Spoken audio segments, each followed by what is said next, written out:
Welcome to iCommunicate on Full Service Radio, AM 830 WCRN. To join the conversation, call 508-871-7000. Now, here's your host, Mark Altman. Welcome to iCommunicate, everybody. Good to have you here on a Thursday afternoon. I'm your host, Mark Altman, and I hope you're staying inside this brutal rainy weather. And I'd like to welcome three of Westboro's finest on the show today. We've got Westboro High School seniors Matt McCarthy, Will Schiffman, and Ryan Nichols. Guys, thank you so much for joining today. Thank you for having us, Mark. Yeah. So, guys, before we get started, I just wanted to see if you guys, over the course of this week, have been able to locate the Kansas City Chiefs defense anywhere. Non-existent. Because I didn't see them last Sunday, so I just wanted to see if you could find them anywhere. So, guys, all kidding aside, it's Patriot Nation. We're psyched about what's going on with the Patriots. And I want to start the show today talking a little bit about the Patriots, actually, and related to what the show's about finding your voice and iCommunicate. Guys, what I think makes the Patriots really unique, not just as a sports organization, but really as a business, because at the end of the day, they're a business, is that there are two things that I think stick out about what's made them sustainably successful. And one is their growth mindset. You know, this is a team that learns from their mistakes, that embraces failure, and does not get in long slumps or does not let it affect their play. And the second thing is they have such an intense focus on doing their job and being successful. And Matt, I know you've played lacrosse, you've played basketball in the past. Ryan, I know you play baseball and golf. And I know Will Schiffman is the Tuukka Rask of Westboro hockey. Although early in the year he might have been the Halak of Westboro hockey, but that's for another story. So, guys, I would love to know in sports and in school from each of you, you know, if you agree with what I said about the Patriots, what is it you see in yourselves? How do you use a growth mindset? What do you use to maintain focus? And Ryan, let's start with you. Well, one thing that you notice about the Patriots and their constant somehow winning is they always have moving pieces, trades, and players are always coming in and out.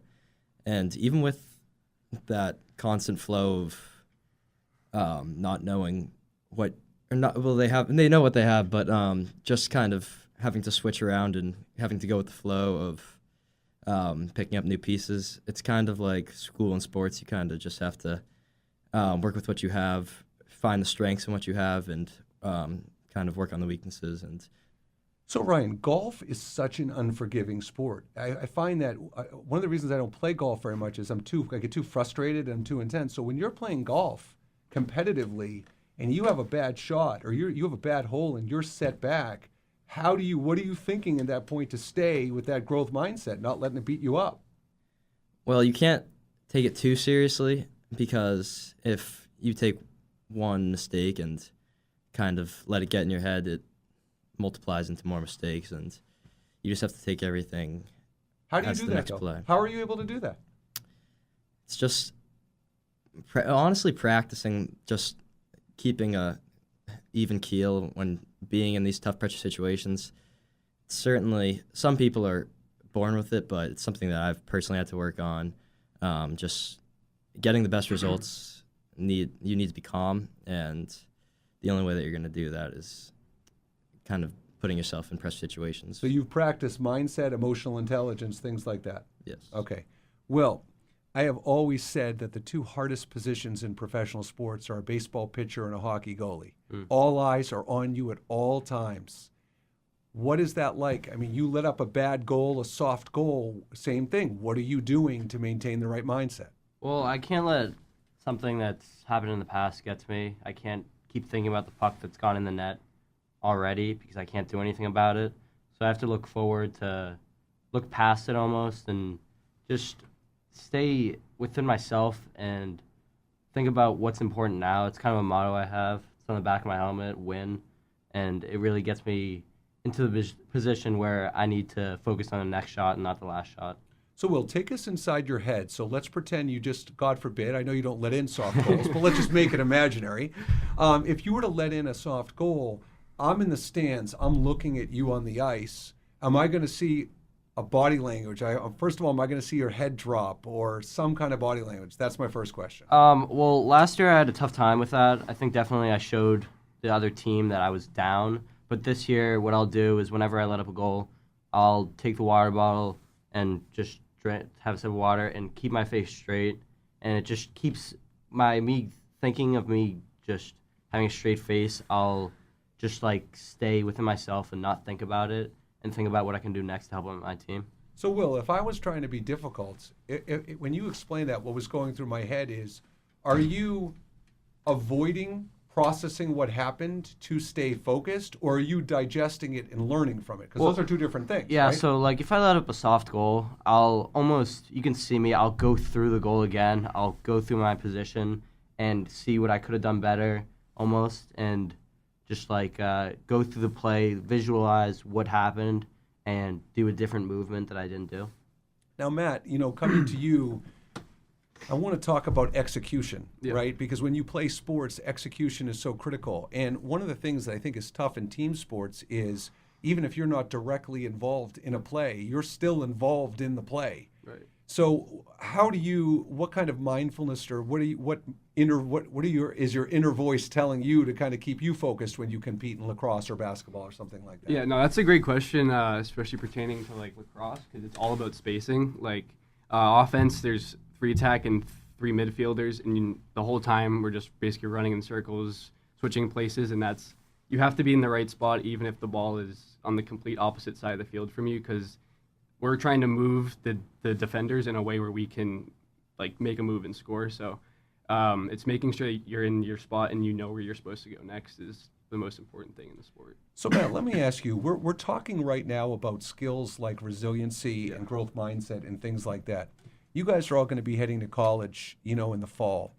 How can you translate the skills that you've had to work on in sports to those first semester of college and some of the challenges? Have you thought about how that's going to translate? Yeah, definitely. Like I've played on a whole bunch of different lacrosse teams throughout the past 5 or 6 years, and half the time I don't know any of the kids that are on the team going into it. So I think that being able to meet kids through sports is something I'm interested in doing in college, and I think it'd be a really, really good way to make friends and just communicate, and then also bring in stuff from the sports side, like Will said, just if you make a mistake, you learn from it and you move on. I think that'll apply like a lot in college. So, Will, let me ask you, when you go to college, tell me what would be the worst thing that could happen with a roommate. You find out you're with your roommate, and finish the sentence. If I had to live with a guy that was going to be blank, like would be your biggest fear?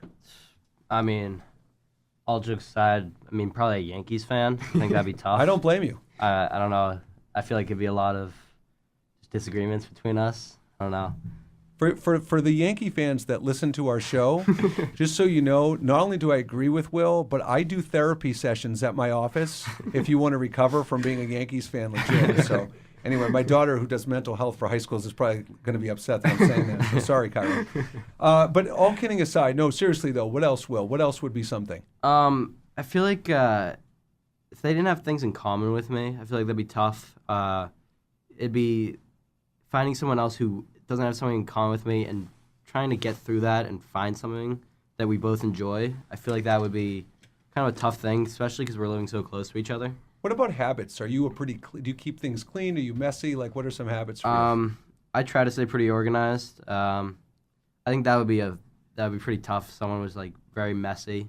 So what if you were living with someone that ended up being this is where I'm driving at, guys. You're living with someone that's messy.